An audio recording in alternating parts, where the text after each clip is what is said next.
song. Yeah, our new intro. Well, this is for like maybe for bonus episodes. We can have this song. We're not raunchy. We are smart. We don't wear suits. We are an art form about rewatching shows like Suits. Boom, boom, boom, boom. Hi, I'm Maggie. And I'm Amanda. And we're sisters in law. We're watching Suits one episode at a time. It's a show so nice, I've watched it twice. And a show so great, I'm watching it late. Thanks so much for tuning in.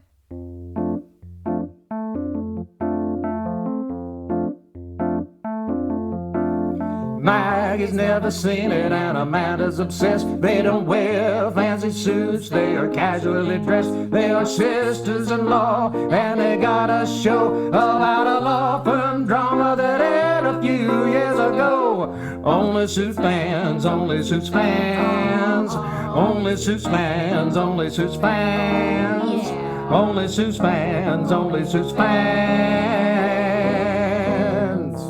Only Suits fans.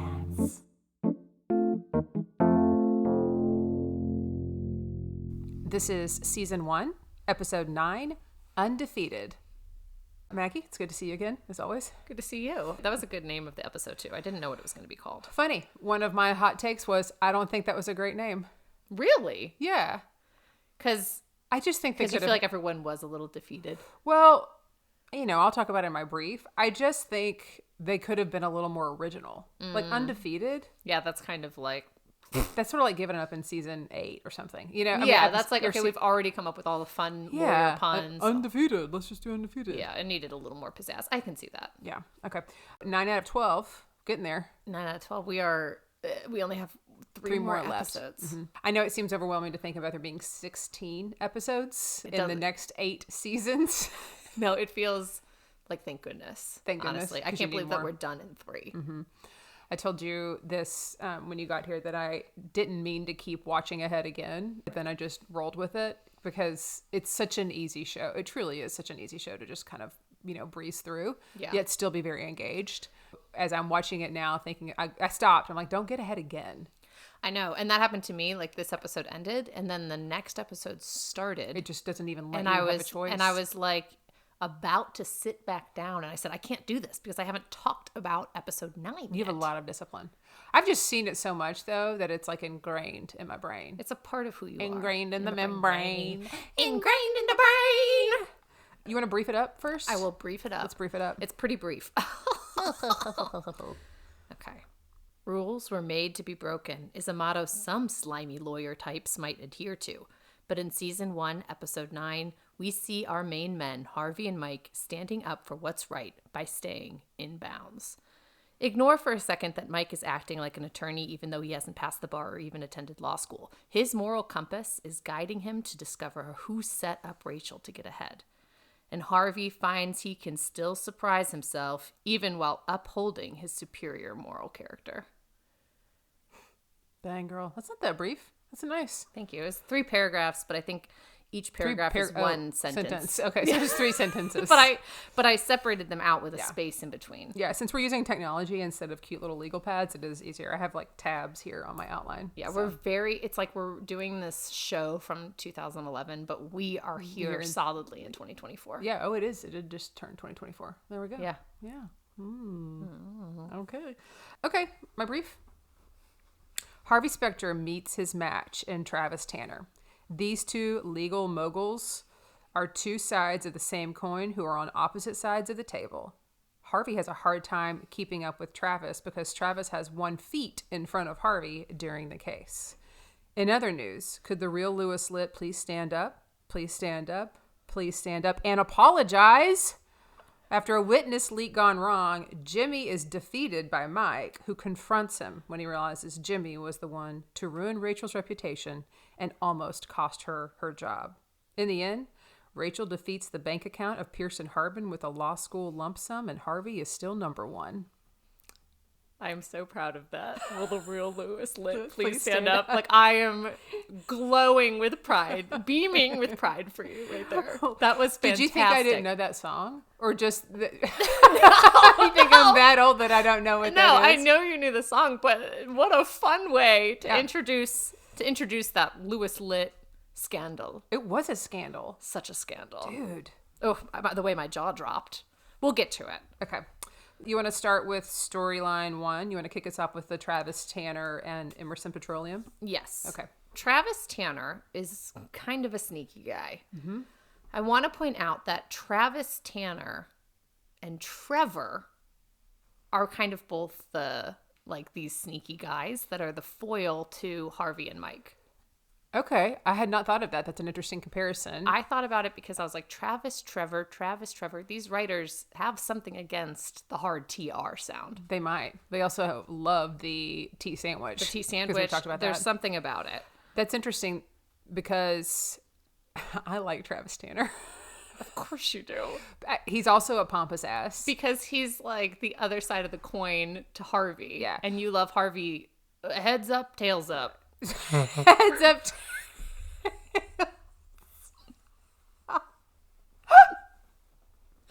No matter which way you flip it, you're going to like you some Harvey Specter. I am. So, of course, you're going to like Travis Tanner. Because he has the same kind of pompous ass that we talk about. Really what he has is this really cool confidence. And he's confident even when he's not confident. And he and Harvey, but Harvey has made it. But I feel like we don't know Travis that well yet to be able to say, like, is he faking it until he makes it? I think he's just, you know what? I'm going to roll with it. And he has this really cool confidence about him. Yes. Also, people with double initials are instantly likable. They are. You've told me that. I know. Because you're Amanda Austin. And that's why I named our son Arthur Austin. I said, well, here's an opportunity to make him instantly likable. And I'm not saying that because I have those initials. I'm just reminding people because I have those initials. And then you're reminding people who are listening. And then I didn't have to say that. People would have been in their head like, Amanda Austin is instantly likable. Right? Yeah. It might be that it's instantly memorable, but I think it's Did you instantly likable. I can't remember. I can't remember if it was instantly memorable or likable. I think it's instantly likable. I think so, for sure. You are instantly likable. Thank you. So I think to some, I'm not for everybody.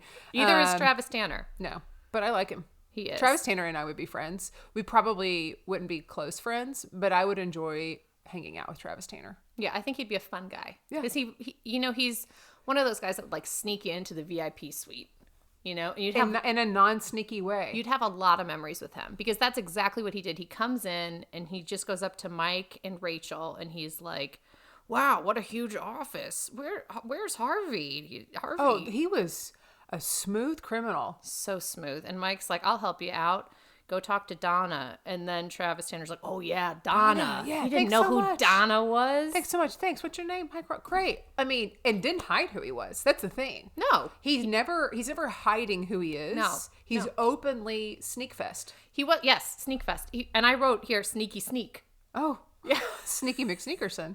Yeah, he's not like a wolf in sheep's clothing. He's just a wolf. He's just like, hi, this is what I'm wearing. Hello, I wear a wolf outfit. I'm a wolf man. I'm an attractive wolf man.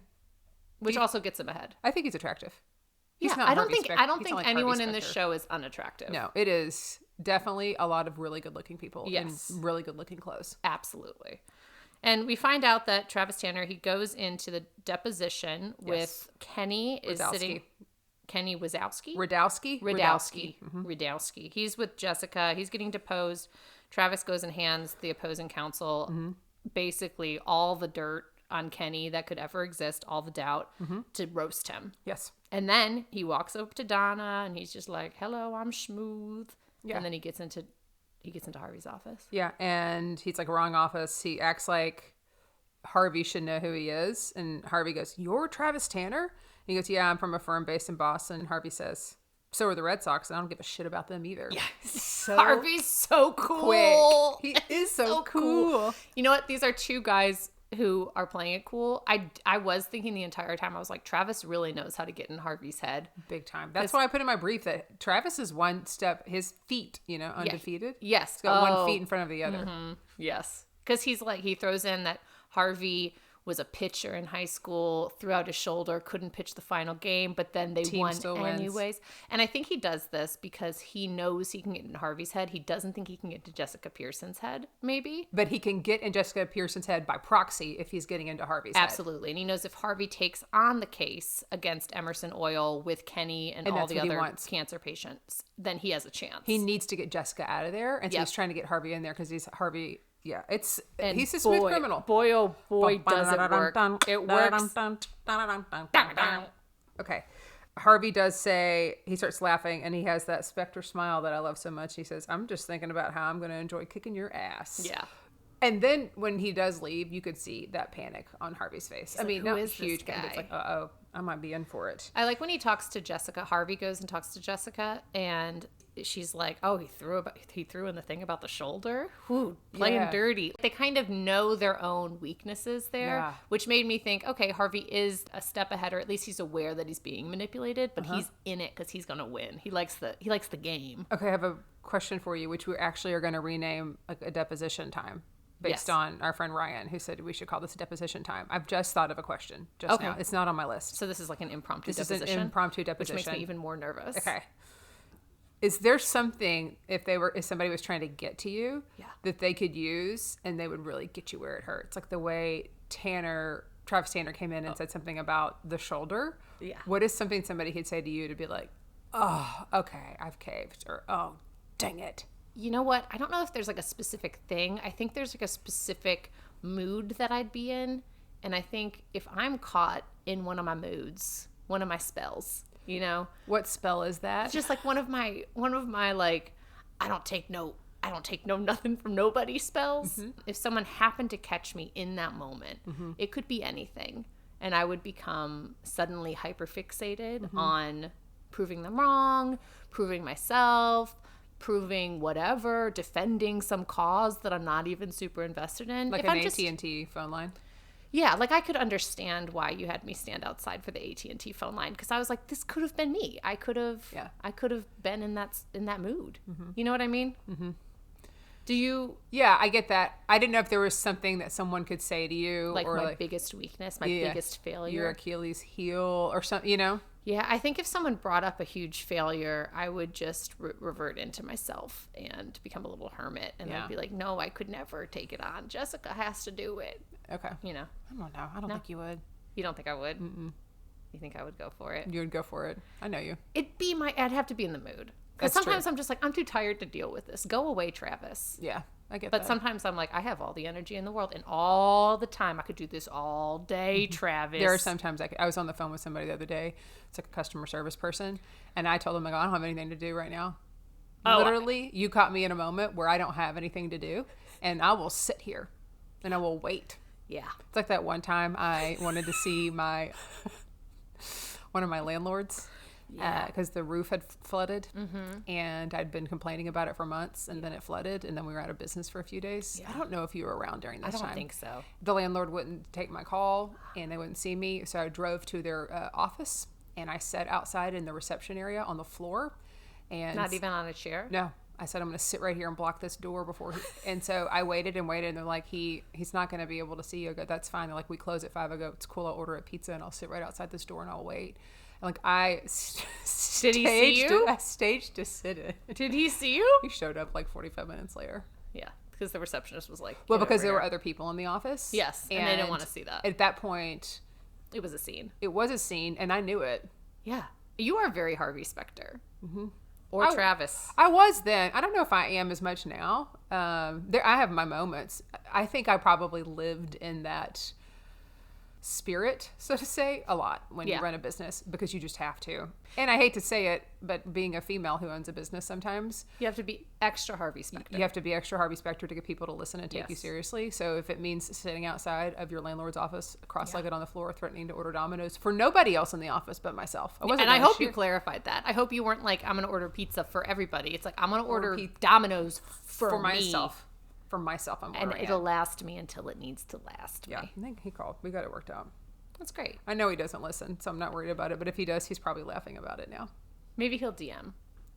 This man has no idea how to use any kind of social media, I promise you. Well, so anyways, Travis Tanner knows Harvey Specter's weaknesses, kind of twists the knife and gets him super motivated to take on this case. A fun moment here is Harvey makes Mike in charge of finding everything out about Travis. He's like, Mike is like, Harvey, why are you watching game tape? You don't need And to they do keep calling that. it game film, and I had to go back and go look at it twice. I call it game tape too. I thought it was game tape. He says game. They both say game film. Is that- Because I know what you're about to say. You're talking about Yes. MJ Yes, Michael Jordan, number 23. and the GOAT. Speed dial number Yeah, 23. Harvey says he has it on speed dial number 23, and then Mike calls it, and I don't think it's Michael Jordan who picks up. I don't know who it is, but he obviously was like, "Wait a minute, I just called Michael Jordan's number." He also says, "I'm going to ask him about baseball," and Harvey's like, "Don't ask him about baseball," because Which is funny. Michael, Jordan didn't do as well at baseball. Yes, he did not. He was not as good at baseball as he was at basketball. Well, nobody is as good at basketball as Michael. I mean, he's Michael the GOAT. Jordan. So I do have another quick, tiny deposition for you. Okay. So Michael Jordan ventured into like another sport. Yes. Okay. Is there a time that you were really focused and good at something, and then you were like, "I'm going to give this other thing a shot because it's in line with what I'm doing, but it's not really what I'm doing, and I'll probably be just as good." I guess podcasting. Podcasting For sure. I think about that a lot because we used to do so much comedy.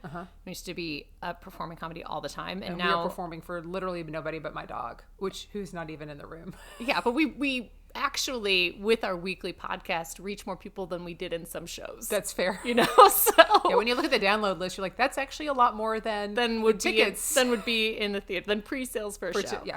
But I think it translated really well. Yeah. Okay. That's great. I don't mean to say Cut out all my knows. I usually do. Did you ever play two sports at the same time? No. Because you were an athlete-ish. Yeah, athlete-ish. I did basketball and then I did lacrosse, but they were two different seasons. Oh, okay. I tried out for tennis and I didn't make it. So you never had a sports overlap? No sports overlap. I don't know if I could have because we practiced every day. Okay. And we didn't have, in Texas, you have, your sport is like a class period. Yes. But in New York, where I grew up, your sport is after school or in the morning. Like if you had 2-a-days, you'd do morning and after school, but you never had it. You never got out of class to do your sport. Yeah. That's interesting. I hadn't thought about that because I was on, drill team. So we practiced, during football season, we had 2-a-days. We had one in the morning. But drill team was actually after school. It was not a period for us. Right.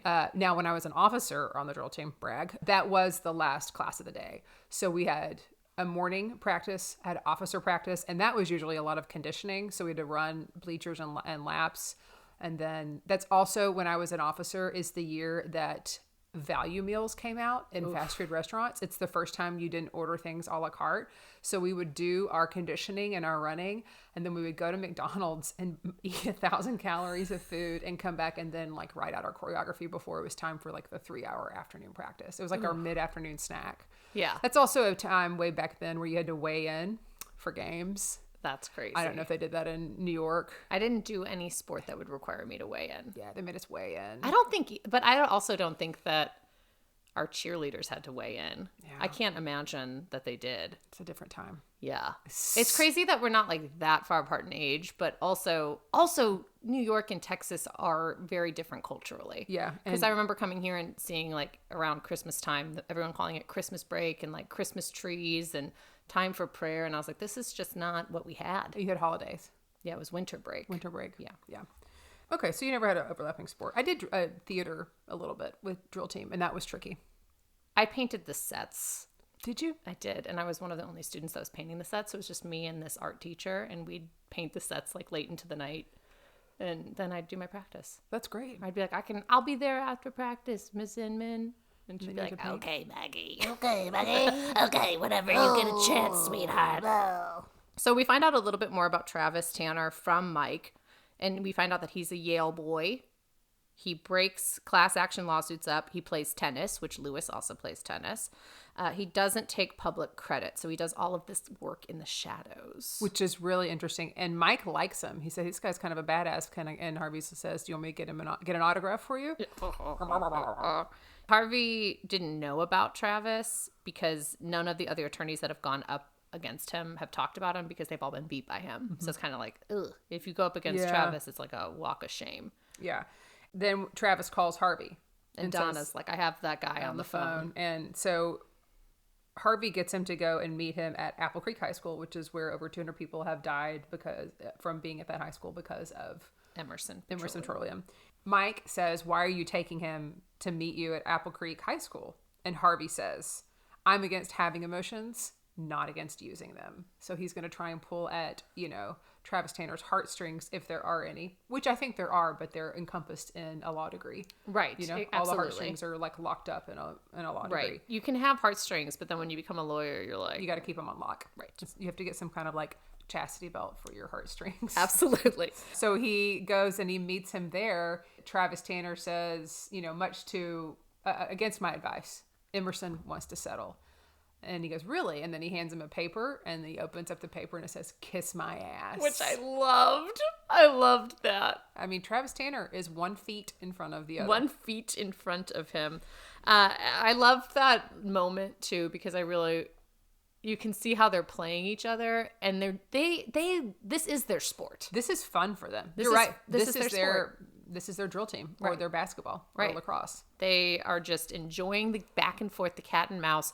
Harvey picks up the phone. He's like, Mike, get to Kenny's house right away because for sure this guy's going to come there and try and get him to settle. Right.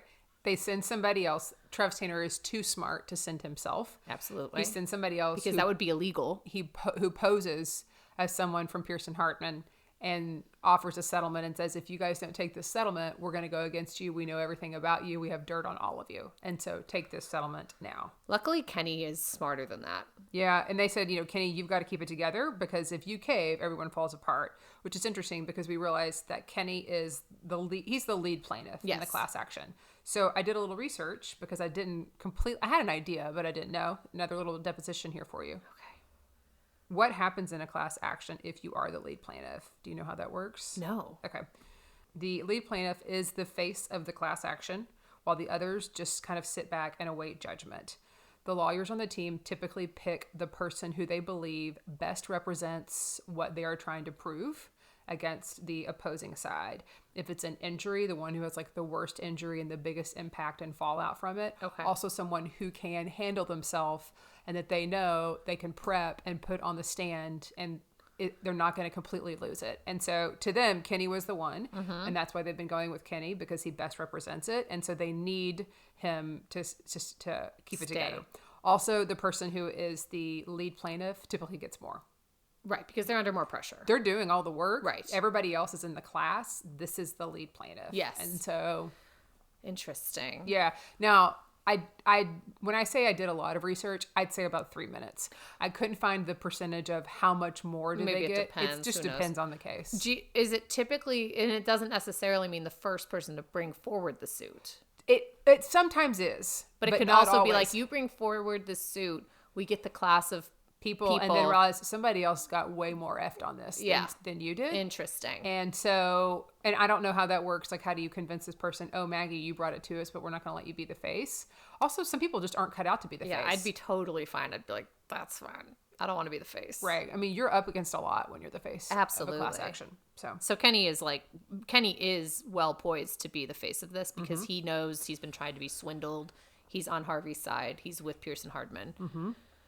And I think what's fun is Mike is having just the best time with all of this. Yeah. He's like, oh, wow, Harvey, this is you. Ha, ha, ha. This guy's so funny. And Harvey's like, no one is another me. And then Mike is like, well, you technically told Donna that you were looking for another me, and then you picked me. So I am you. Mike has a lot of mic drop moments in this. That was another question of mine is, do you have anything to submit for the mic drop? Yeah, I think a few. One, he mentions Art of War.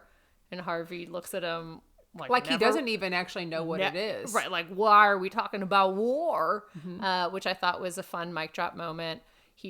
Another thing Mike does, he drops in Lord of the Flies later. He's just really mentioning that he reads books. What's interesting is that now that you have agreed that Mike is still at the grown-up table, he has a different level of confidence that Harvey has. Instead of being like a pompous ass, it's like a pompous brain. Yes. Really. Yes. He's just always going to mention something he read. Yes. Once. 18 years ago and remember the entire thing. Absolutely. But I thought this was a mic drop moment when he explains to Harvey that there is another him and it is in fact Mike, because Harvey said to Donna, find another me. He found Mike. He's like, so the logic there. And Harvey's just like, what? Go away. Draw me an org structure. Yeah. Harvey's like, I need a diagram. Harvey's so smart, but he cannot follow this logic. Is there a Venn diagram? Right. Okay. Harvey has an investigator. Bang Lady from season 1, episode 1. Is that Bang Lady? Is that not Bang Lady? She had bangs. There are more than 2 people in the world who have bangs. Oh my gosh, is this a different Bang Lady? This is not Bang Lady from the first episode. Oh my gosh. I wrote down, I'm so glad Bang Lady is back. He has 2 investigators who both have bangs. Should we pause this and confirm it really quick on IMDb? I mean, does the other Bang Lady come back ever? Can we confirm it? Yeah. Hang on. I don't know what to type because I do. Season 1, episode 9. Just look at the characters. And it'll tell you their name, like the character names. And it'll tell you how many times they've been in it. You know what? I was like, is this the same Bang Lady? But then I was like, surely it is, because how many investigators can he have that have bangs? But then they were coyly coming up to each other. But then I was like, is this part of the game? The cat and mouse game? She is Bang Lady. Yeah! Bang Lady's back, baby! Bang Lady's back! Bang Lady's back! Another prediction from season 1, episode 1 of mine that has come to fruition. I said, we better see Bang Lady again. And look at that. Bang Lady is there. Also known as Pussy Galore. Wow. Just the footage of that right there, if that's not what we share, and my face going like this. She is Bang Lady. That's Bang Lady. That's Bang Lady. She's the investigator. So, off the record here, that's it. We don't ever see Bang Lady again? No. So that ruins your prediction that she's the one that got away. Sorry. Well, she does get away. Yeah. She gets away all the way away. She never comes back. Okay. Sorry if I ruined that for you just now. So we see this investigator who we saw season 1, episode 1. They have some chemistry. They work well together. She's like, this guy's good at covering his tracks. Travis can't find any dirt, but I did find that he made an appointment at the Waldorf. Yes. Tomorrow. And Harvey's like, he can't be there because that would be illegal to try and convince my clients without me there. Like, blah, blah, blah, blah, blah. He's going to send someone else. Yeah. I'm going to be there to see what this scoop is. I immediately knew that Harvey was walking into something. Well, yeah. I mean, because Travis Tanner is 1 feet. He's got 1 feet in front of the other. Yeah. He's 1 feet in front of Harvey. Yes, he's 1 feet. And I was like, if Bang Lady can't find anything about Travis but can suddenly find that he's booked a room, this is on purpose. Okay. And boy, oh boy, was it on purpose. Dude, this was smooth criminal again. I mean, I know.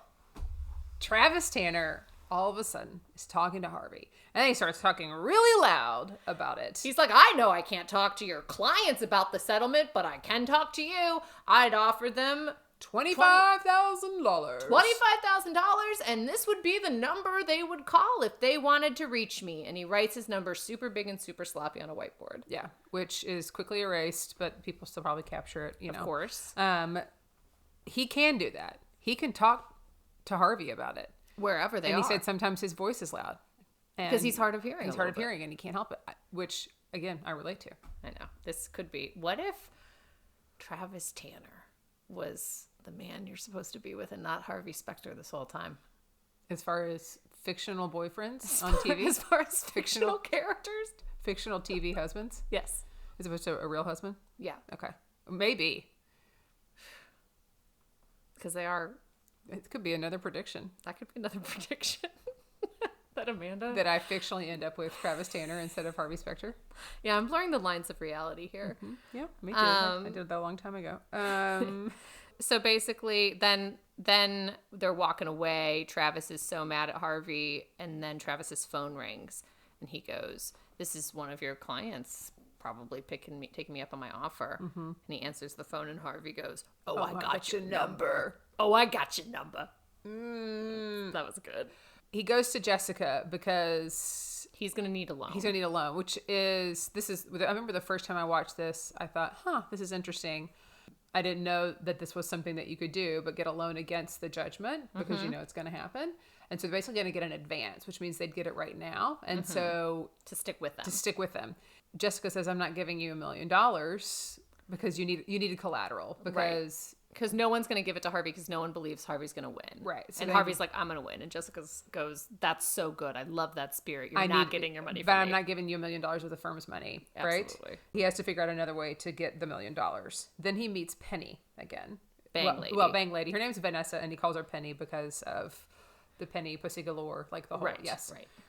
She has illegally procured a recording. A wiretap Of Travis Tanner talking to the execs at Emerson Petroleum. Mm-hmm. And they're talking about how they're going to send somebody to intimidate Kenny and the rest of the, plaintiffs. Mm-hmm. Which is also illegal to use that recording in a court of law without a warrant. Without a warrant, unless, of course, you can say that you don't know where it came from. Right. It was given to you. Which Harvey could not say. He'd be perjuring himself. Yeah, he was perjuring. He's like, I can't do this. Like, I need to, I can't perjure myself for this. Mm-hmm. So then he's like, I'm going to try and talk this out with Travis. They meet on the corner. No hot dogs in hand, by the way, I like to note. Right, just them. All business, all suits, no dogs. Okay. Mm-hmm. He said, make them these are real people. Will you make them a reasonable offer and I'll get them to take it? And he said, if you care so much about these real people, I suggest you give them your lunch money, but don't ask me for mine. That's what Travis Tanner says. That's a good one. Yeah. I forgot that. Yeah, it's really good. So then he calls Vanessa and says, I'm going to need that wiretap. And I think he calls Vanessa because before that, Mike gets in his ear and he tells Harvey, he's like, you have to surprise yourself because you're acting what you would do. You're trying to figure out what you would do if you were him. Yep. And he goes, Travis, though, is onto that. He knows what you would do if you were him. So he's got that covered. He's figured that out. Yes. You need to figure out what you wouldn't do ever. And that's why Harvey asks about the wire. Yeah. Dang, that's good. I didn't think about that. Because he would never use that wire. No. But he's trying to think of something he would never do, and he would never use that wire. He uses that, then he brings Travis in. And says, hey, they're going to stay with me. And Travis goes, hey, 95 of your people have already said they're going to go with this. It's just a matter of time. And Harvey says, as of this morning, all 200 are staying with me because I got this advance. Mm-hmm. And he said, you're not going to win. He goes, yes, you are, because I have this recording of you. He said that you can't use that. It's not admissible in court. He goes, it is because I'm about to declare it on this affidavit that it showed up at my doorstep. And I'm going to declare it right now. And then it can be admissible. So once Harvey declares it, here's a signed affidavit sworn. I am saying which he this would is the never, truth. ever do. Right, because he's completely perjuring himself. He tells Travis Tanner, he goes, I know you have power of attorney, so you're going to accept this offer of $2 million per person. Mm-hmm. Dang. Because Travis, of course, believes him. He, of course, believes that he would perjure himself because that is something that Travis would do because Travis is unethical. Because, Harvey says specifically, because a man who is willing to break the rules can't imagine someone else wouldn't. Yep. He knew that Travis Tanner did break the rules. He broke the rules many times. So he's like, why would, then if that's the way he thinks. He would think I would play that way back. Yeah, so he's trying to get in the head of Travis Tanner. Also, fun little thing here. When Mike hands Travis Tanner that thing, goes, you can use mine. It's like a Sharpie. I wrote that down too. I said... Mike gives him some kind of Sharpie. I said Mike has the pen to sign the settlement. It's like an autograph pen, like what you would use on a baseball or something. It's a humongous Sharpie. He does get his autograph. You would never sign that. Never. It's probably required to be signed in blue ink, I would imagine. Yeah, but this is a huge marker, which I thought was so funny because then when everyone leaves, Harvey picks up his nice, perfectly normal size pen and he's just like chewing on the end of it. Mm-hmm. And I'm like, Harvey could have had him sign that in pen, instead but Mike, of autograph. Mike gives him a marker. He's like, hey, this is from my nephew's craft box. You can use this, Mr. Travis. It's so funny. And then we see, I'm glad that you noticed that. And then we find out Harvey is the one who put up $1 million of his own money. Right. And Mike said, if that's not showing emotion, and he goes, I'm not showing any emotion. He goes, okay, well, maybe I'm a little bit happy. Yeah, it was cute. It was a cute moment between them. And then they get to tell Kenny about it, and he said, I don't know how to thank you. He goes, just tell me how it was when you get to tell everybody the news. So I would love to have $1 million in the bank to just front for a loan. Oh, you don't? No, not yet. Our ad dollars have not quite come in yet. Same girl. Same. So I don't have the millions saved up yet. I mean, we're getting closer than we were when we started the podcast. That's true. So if you guys would keep liking and subscribing, then we'll be able to front $1 million loan for a lawsuit. For a good cause. Yeah, I mean, this was for people that deserved it. Cancer patients. Yeah. I do have a question. I guess we're calling these little mini depositions here just throughout peppered in. Yes. Harvey is a bluffer in this one. Yeah. Okay. He bluffed big time. Big time. Bluffer. I hardly know her. Are you a bluffer? Or could you recall at least a time that you've bluffed and you're like, I hope nobody calls me on this? Yeah, I am a horrible bluffer. I have so many tells. I really have trouble telling any stories that are not 100% as I perceive them, or I even think other people might perceive them, because I'm so afraid of being caught in a lie. Yeah. One time I got so mad. I was at ACL, Austin City Limits, and it was so hot, and I was in line for t-shirts for some merch, and someone bumped in front of me and took my spot, and they had a little plastic fan, and it fell out of their backpack, and I was so mad that I just stepped on it to break it. And I was like, yeah, I'm cool. And I was like bluffing, acting like I was just such a mean human, like I'm so rage-filled. And then someone came up and goes, that was their fan. And then the person turned around and looked at me, and the other person said, she just broke your fan. And they said, that's not cool. And they're like, yeah, that's totally not cool. And then they just stood in front of me for the rest of the line, and I felt awful. My bluff was totally ruined. Oh, so it was a bluff on like your personality. It was like, yeah, because then they were like, you're a bad person. And I was like, I'm not. I couldn't hold up. Like, what I'm trying to say is I was acting real badass when no one was looking at me. And then when people saw me and were like, hey, that's not cool, I was like, I'm not that person, though. I'm actually a really nice person. I was just really frustrated. It's a very specific memory. Yeah, that's the first thing that comes to mind. Oh, okay. How about you? I also don't like to lie because I can't remember it. Yeah. I've always said the truth is the easiest thing to remember because you just get stuck. Yes. Like little white lies turn into big white lies, and then it just gets hair. I mean, yeah. I am probably honest to a fault that it gets me in trouble. My boss has even said things like, I can't believe you just told me that. Like, but you're just so on, because it's just easier. It's so much easier. Why am I lying to anybody? Right. I can't remember it. Now, have there been times business-wise? Not recently. I'm sure, I don't know, you might be able to think of something from DCH where I had to bluff. But I think when you bluff with like business, I can bluff if I've figured out a way to make that the truth in my head. Does that make sense? Yeah. If I'm like, oh yeah, well this would make, if I slice it this way, that is the truth. I think that's a little bit psychopath. Okay. I think. So we can cut that if you don't want people to know. If you're trying to take something that isn't the truth and then make it your truth by saying it out loud, we know what happens to those kinds of people. Because we know them. You just depositioned me, and you got that. I crack under a depo. Let me tell you something right now. I'd freaking love to be able to do a deposition. Man, we see a lot of different depositions in this series that are really fun. So fun. Mm-hmm. That was kind of the end of that one, right? That was kind of the end of that one. As I said in my brief, I believe I ended with Harvey is still number one. Absolutely. He's undefeated. So, I mean, it makes sense. It's just not original. Right. But it's accurate. It's an accurate title. Yeah. Not original. Can I tell you what I named this B plot? Yeah. That we're about to talk about? Yeah. So it's like the Rachel Zane issue of Who Sent This Fax, and I called it in my notes the facts of the facts.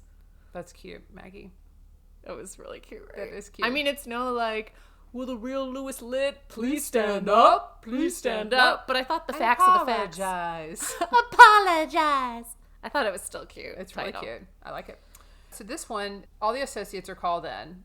Yes. By Jessica and Louis. They say all the suits in the... Do they say all the associates or all the suits in the library? All the associates. Okay, I thought Louis said all the suits in the library. All the associates.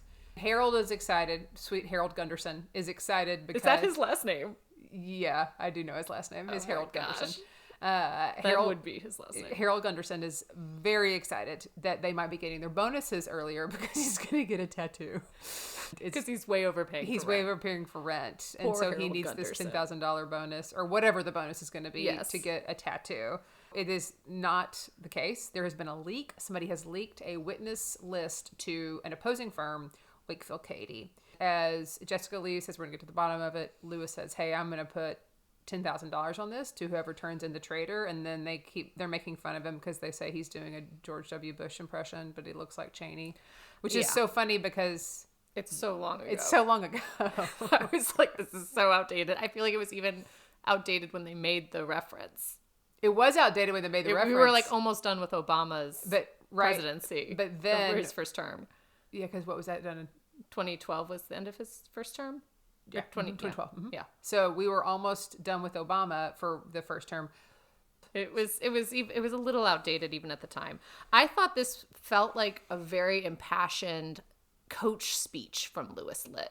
Okay. He was like, "This is a team. We are loyal. We don't give witness lists. I think someone did this on purpose, and we're gonna find out who it was." Because what I'm saying is, if Harvey's sport is going up against Travis Tanner, Lewis's sport is being at Pearson Hardman. Yeah. Lewis's sport is being at Pearson Hardman. It is. He loves that sport. This is his team. And he's a tennis player. He usually does things by himself. This is his team. And he cannot fathom that someone would have done this. Yeah. Now they're like, okay, who did it?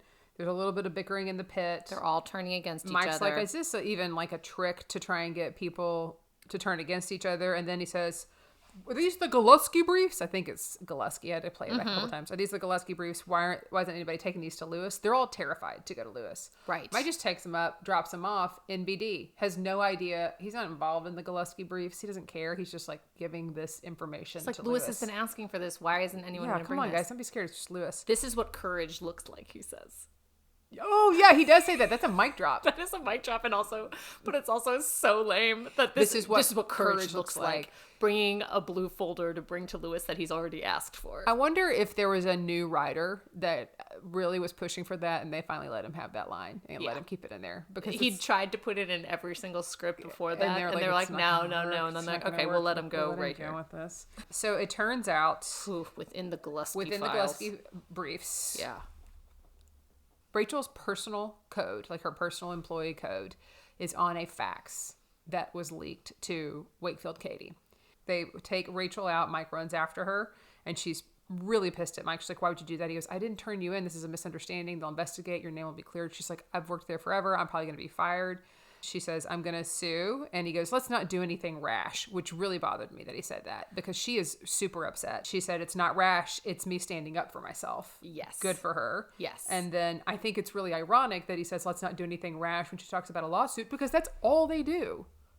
All they do That's is the lawsuits. world they live world in. That's how you communicate you've wronged me. Yeah. In Instead of this saying, world. "Hey, I'm upset with you," it's like, "Hey, here's a lawsuit." Yes, Which that's is- how you get people to pay attention. I'm going to start doing that with my friends and family. Just sending them lawsuits. I'm about to send you a lawsuit because you Forgot did to not return my- compliment me on my new Crocs. You did not return my pie pan that you borrowed. And I do have your pie pan. Do you? I have Do a I have cake a pie pan. pan? I have a cake pan of yours. Oh, you do? From what? I don't know, you brought a cake pan over and made a cake, and now I have it. Please Anyways. don't. I've admitted it now. You've I will not you've sue you. deposed me. You've gotten it out of me. I'm not gonna sue I'll you. have my attorney send it to you. Great. I hope that your attorney is you, It is. because I want to go up against you in court. I would love it. No, I want to be on the same side as you. Yeah, for saying. Yeah. Yeah. One thing about Mike telling her to calm down, what she does immediately after this is she goes to interview at Wakefield Katie and gets the job on the spot to work there. Yeah. Because there is nothing more dangerous than a smart woman who has been wronged. Dude, you don't even know. If everybody here is listening could remember that line from Maggie, if you'd please say it again. There is nothing more dangerous than a smart woman who has been wronged. I'm saying that because I think we're both smart women. Yeah. When's the last time that you were wronged and you thought, "Oh boy, you gonna get it"? I feel like when I get wronged, it's over like the most petty small things these days. So it's usually a lot of customer service things and me getting refunds or credits.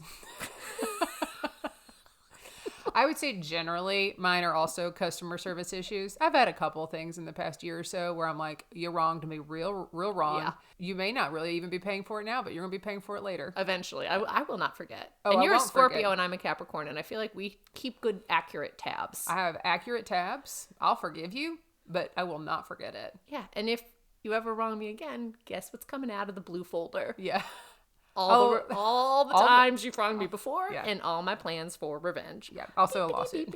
And also this lawsuit that I'm sending. Oh, guilty. Okay. So then Mike goes to see Donna and says, I need help. And she's like, I can't help. Hold your hand. He goes, it's for Rachel. She's like, what do you need?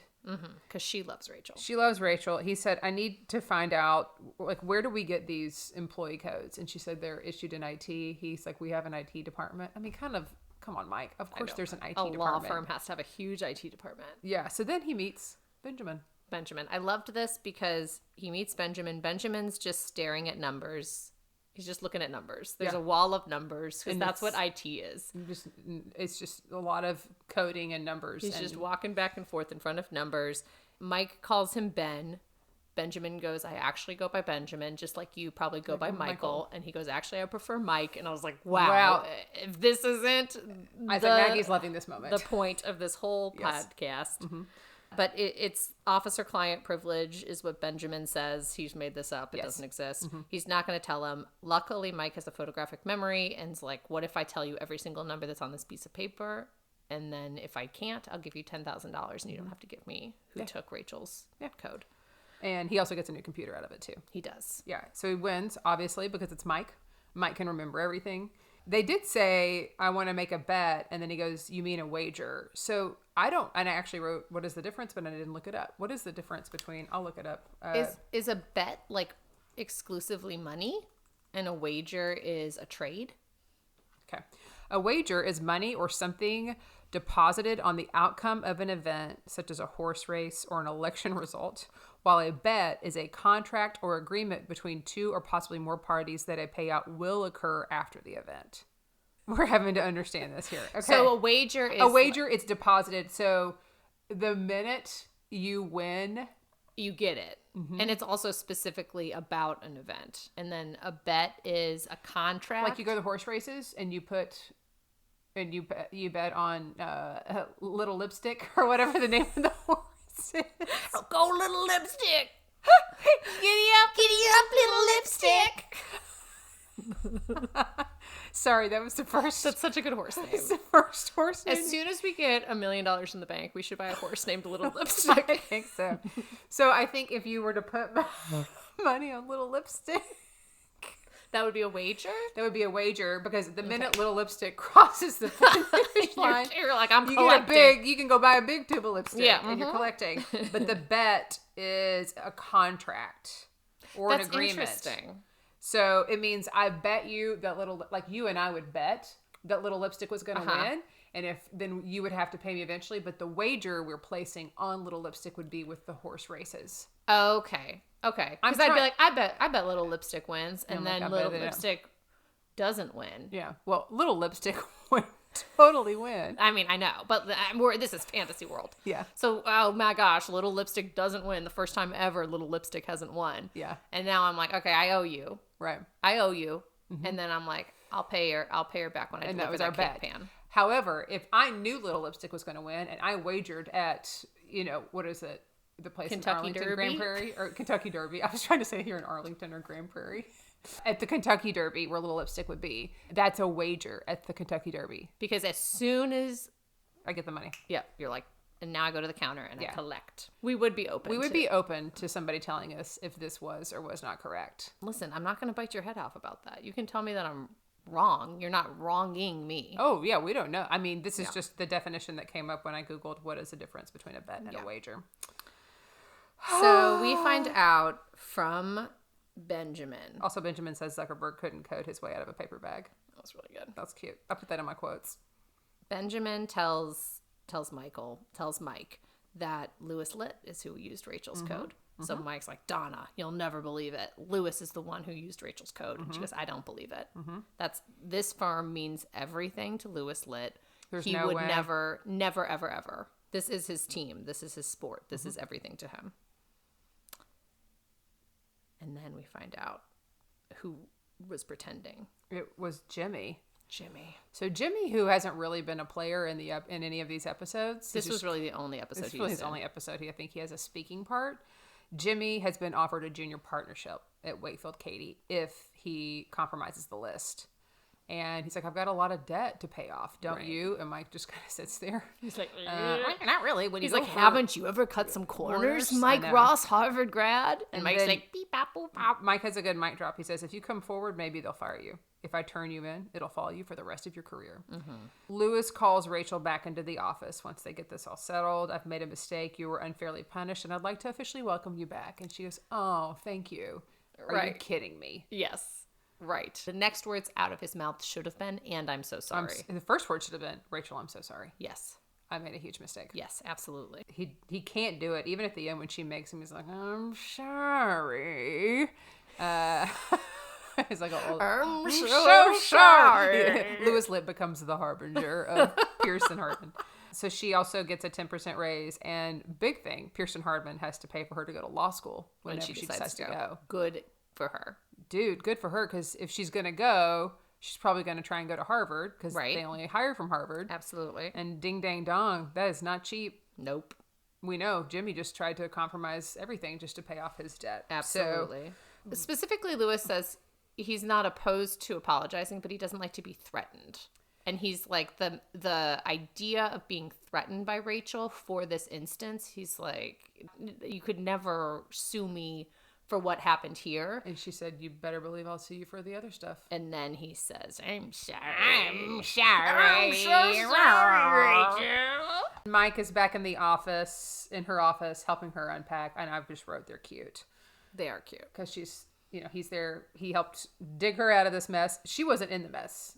Obviously, Jimmy did it. Yes. And Jimmy didn't. What's interesting, I didn't understand how Jimmy didn't know it was Rachel's number. So did he just walk down and say to Benjamin, hi, I'm Louis Litt. I need a random paralegal's personal number?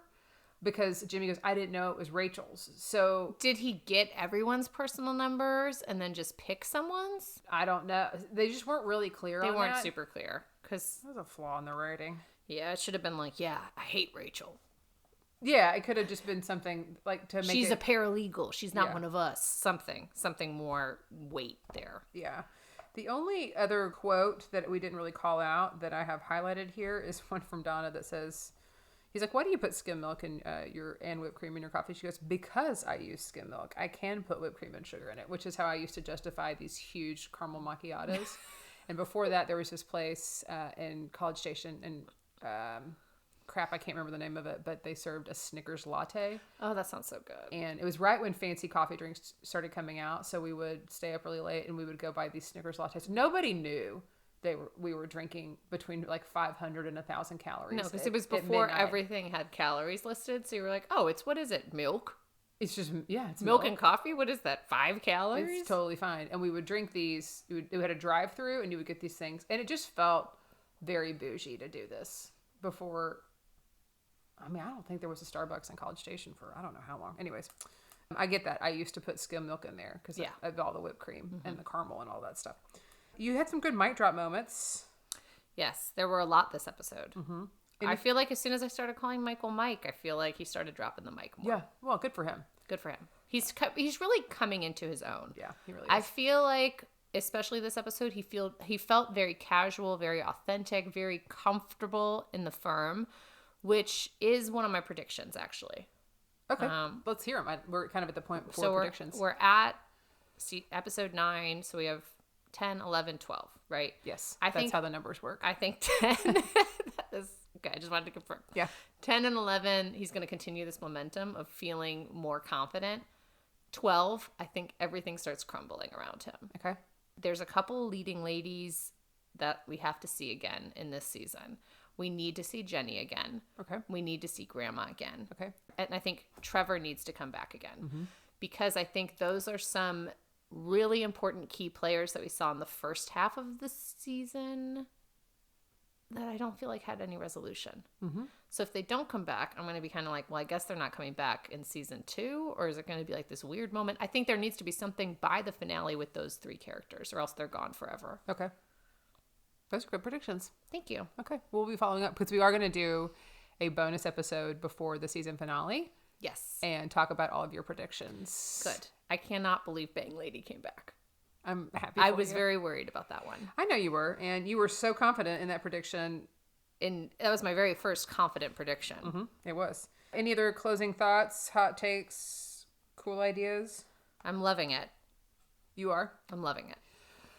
I think I would like to propose that sometime you and I watch an episode together. Yes. I think that would be fun. Would that be fun? Yes. Because we haven't done that because we just have to watch it on our own schedules. So we'll have to figure out, I don't know how we're going to do it. The finale. Maybe we'll watch the finale together. I think that would be really good. That would be good. We can make that a tradition that we watch the finale together. Yes, absolutely.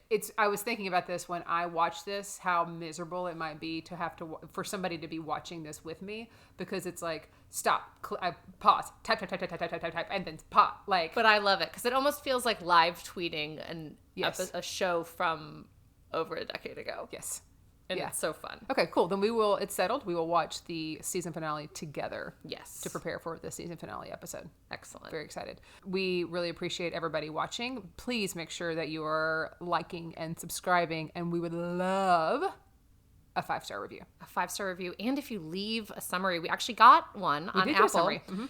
Beth070711 wrote, "Fun rewatch show!" ! That's great. Thank you, Beth, Thank with all the you, numbers. Beth. Thank you. Yes. We want to be a fun rewatch show for you. So if you are liking it and you're listening to it, what really helps is if you can leave us a 5-star review. If you're thinking about leaving something less than that, please message us and we will talk you out of it. Yes. If you're like, I don't know, I didn't really like how they. Then there's no need. If you can't say Yeah. anything nice, then eat it. But I think everyone could find in their heart 5 stars. It's free. I think so. It doesn't cost any It doesn't more cost for the 5 anything. stars. And also just make sure you're subscribed because then you never miss an episode. never miss an episode. You can also find us on YouTube. We're on Instagram. We're on TikTok. We're all over the place. That only And then suits if I fans. accidentally post something from our Instagram account and send it to Maggie's personal Facebook account, you might actually capture it there too. Yes. So, okay, we do have a shout out from Becky, who actually messaged us after the first one when she was listening about the dime bags. This came in after I guess she listened to the episode about Ray with the taxi cab Yes, driver. who is Javier Bardem. Javier Bardem, yes. She said, I'm listening to this and I have realized the taxi driver was the science teacher in Twilight, and I don't know what else to do with this information but to tell you. Also, Patrick and I are legitimately watching Suits now. So thank you, Patrick and Becky. We love you both. Also, this is what you do with that kind of information. You do send it to us. You do send it to us. So if you recognize somebody or you feel like we maybe have even said something that's incorrect or not factual, we would love to hear it. We will make the correction. And then I heard from my friend, Jill, that her friend, and who's also our friend, Chase, told her that this is the funniest we've ever been, is on this podcast. Which we're going to take as a compliment. I 1000% took it as a compliment. Thanks, Chase. Because we've been very funny. We have been funny. It made me think about all the times that I thought we might have been funny in the past, that Chase has probably experienced it, but that wasn't funny. Or it was ha-ha funny, and this is rip-roaring It is laughter funny. 5-star funny. So thank you, Chase. Yeah, you could put that in your review. Yeah. My friend Steven, who has maybe watched this show faster than I did, he will text me, every day or two, and he's like, I'm on the season finale of season 2, which is a great season finale, by the way. Can't wait. And I go, oh, that's a great season finale. And then, 24 hours later, he's like, almost done with season 3. He is blazing through this. What a hero. And he said, so we have a lot of hot takes, but here's one from him. He said, I do feel like they nailed the names for everyone except for Donna. Donna Paulson sounds like the 58-year-old woman who commutes in from Queens every day and has 6 cats.